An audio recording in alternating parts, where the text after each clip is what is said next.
নমস্কার বন্ধুরা, সবাইকে জানাই শুভ বিজয় আন্তরিক শুভেচ্ছা। আজকের আমার এই ব্লগটি রয়েছে বাঁকুড়ার উদ্দেশ্যে। বাঁকুড়াতে যে সমস্ত এই বছরে 2025 সালে যে সমস্ত প্যান্ডেল হয়েছিল এবং থিম বানিয়েছিল, যে সমস্ত সব কিছু ডিটেলস সহ আমি কিন্তু তুলে ধরলাম। সবাই এনজয় করুন আমার এই ভিডিওটি। ভালো লাগলে অবশ্যই লাইক সাবস্ক্রাইব করে দেবেন।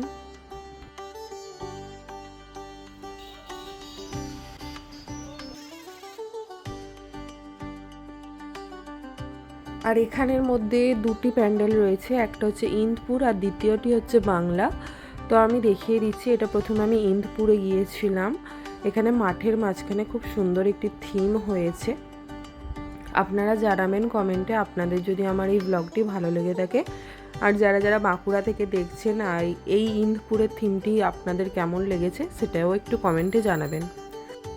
আমার আগের ব্লগগুলি দেখেছেন হয়তো কলকাতায় এবং হাওড়াতেই আমার বাড়ি। আর এইখানে বাঁকুড়াতে এসেছি। বাঁকুড়াতে আমার শ্বশুর বাড়ি। অনেকেই জানেন আপনাদের মধ্যে, যারা যারা আমার লাইভ অনুষ্ঠান দেখেছেন, যারা যারা আমার লাইভ অনুষ্ঠানে অলরেডি সাবস্ক্রাইব করে রেখেছেন, তারা নিশ্চয়ই জানেন যে এখানে আমার শ্বশুর বাড়ি বাঁকুড়াতে। তো তাই কারণে বাঁকুড়াতেই এসেছি সেই কারণে।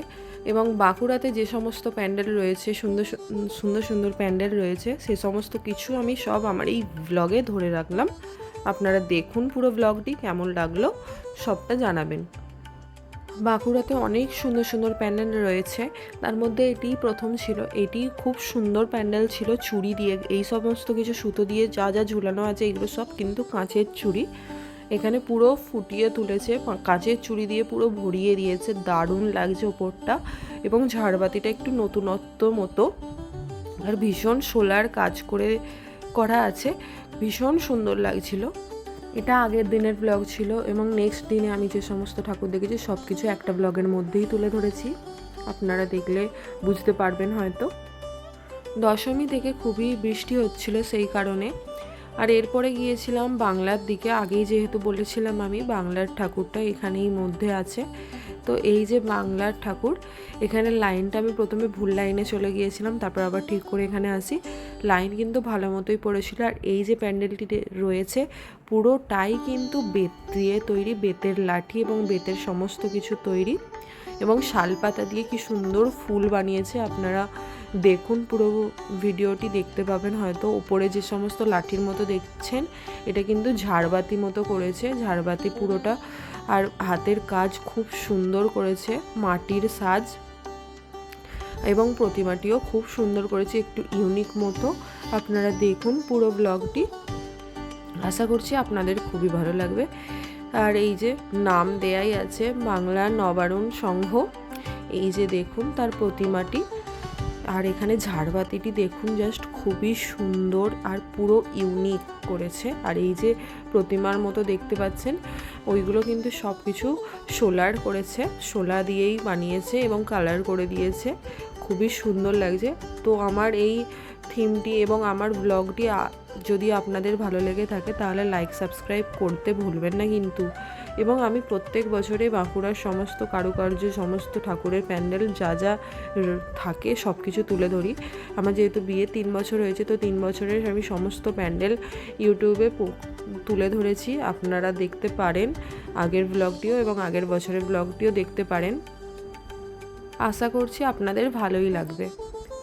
এবং বাঁকুড়ার মধ্যে যে সমস্ত ঘোরার জায়গা আছে সমস্ত কিছু আমি কিন্তু ধরে রাখি আমার ইউটিউবেই, তো আপনারা দেখতে পারেন আগেও। এবং আমি মুকুটমণিপুরেরও একটি ব্লগ দিয়েছি, সামনেই তো উইন্টার সিজন চলে আসছে।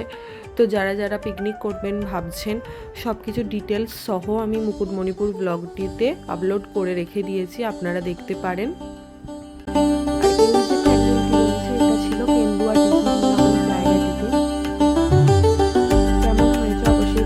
জানাবেন।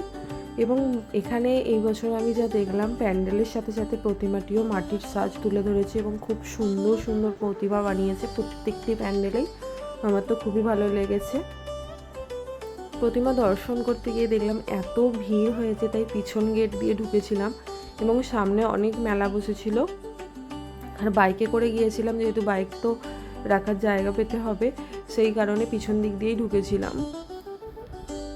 বাঁকুড়াতে একটি প্রথা আছে যেটা আমি প্রথমবার নয় 3 বছর ধরে দেখছি।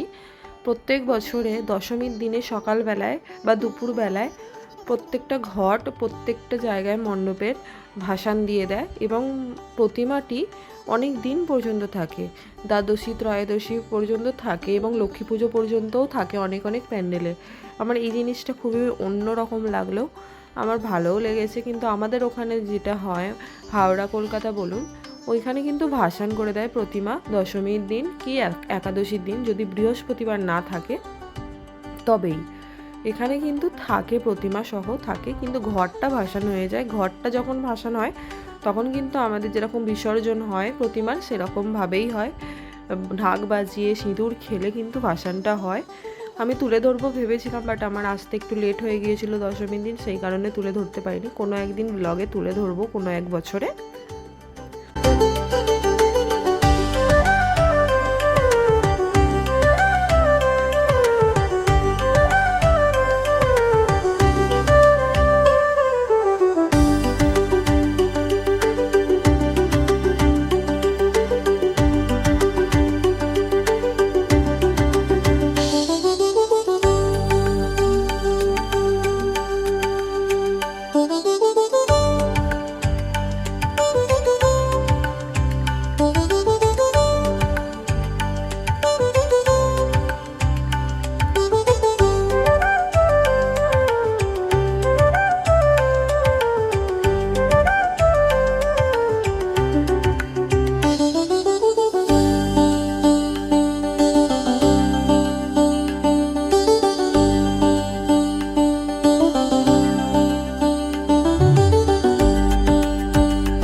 আরও প্যান্ডেল দেখার কথা, কিন্তু বৃষ্টি চলে এসেছে, কি করব।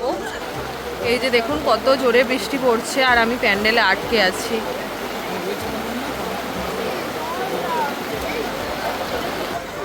15 মিনিট হলো এখনো আটকে আছি প্যান্ডেলেই। বৃষ্টিটা থামলে যাওয়া যাবে। আরও অনেক প্যান্ডেল আছে, কি কি প্যান্ডেল আছে বাঁকুড়াতে সব দেখাবো। ডিনার করতে, তো কি কি ডিনার করবো আজকে সবটা দেখতে থাকবো।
এটা লাস্ট ঠাকুর দেখা হলো লালবাজারে। আজকে আমি এখানেই আমার এই ব্লগটি শেষ করছি। আপনাদের আমার এই বাঁকুড়ার ঠাকুর দেখার ব্লগটি ভালো লাগলে অবশ্যই লাইক অ্যান্ড সাবস্ক্রাইব করবেন। টাটা, বাই বাই, সবাই ভালো থাকবেন, সুস্থ থাকবেন, শুভ বিজয়া।